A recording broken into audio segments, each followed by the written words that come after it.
Chaque jour, Charles et Carole vous présentent la leçon de l'école du sabbat.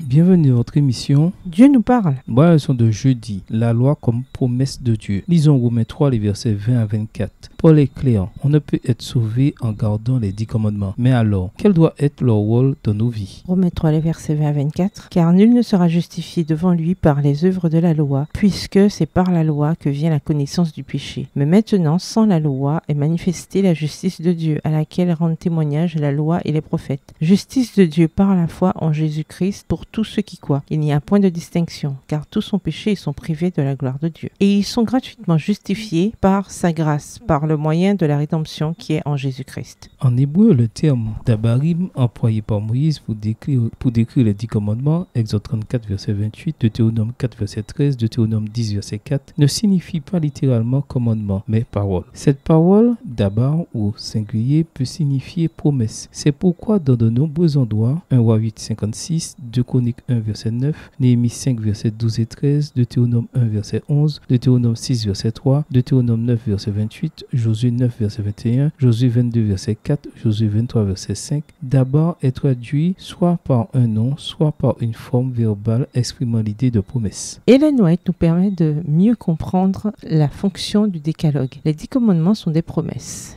Extrait tiré du livre Puissance de la grâce, daté du 6 mai à la page 135, écrit par Ellen G. White. Le décalogue doit être compris comme des promesses de Dieu qui nous guideront sur le bon chemin, de sorte qu'il fera des choses merveilleuses pour nous, mais nous devons y obéir. Lisons Romains 10, verset 4. Comment comprendre la déclaration de Paul selon laquelle Christ est la fin de la loi? Romains 10, verset 4. Car Christ est la fin de la loi pour la justification de tous ceux qui croient. Paul déclare que Jésus-Christ est le télos de la loi, mais pas au sens où Christ abrogerait la loi ou s'en débarrasserait. Ce terme signifie plutôt que Christ est l'objectif et l'intention de la loi, mais il ne veut pas dire que son sacrifice expiatoire met un terme à la validité et à la pérennité de la loi. Au contraire, Paul parle de l'importance de la loi, de sa légitimité et de son autorité pérenne. Romains 3, le verset 31, 1 Corinthiens 7, le verset 19, Galates 5, le verset 6. Le mot télos est avant tout intentionnel, centré sur les objectifs et non temporel. Christ est la clé qui ouvre le véritable sens et le véritable objectif de la loi de Dieu. Il serait donc incorrect de dire que Christ a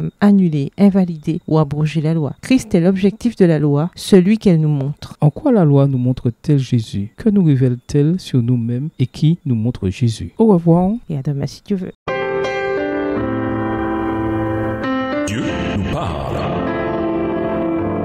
Chaque jour, Charles et Carole vous présentent la leçon de l'école du sabbat.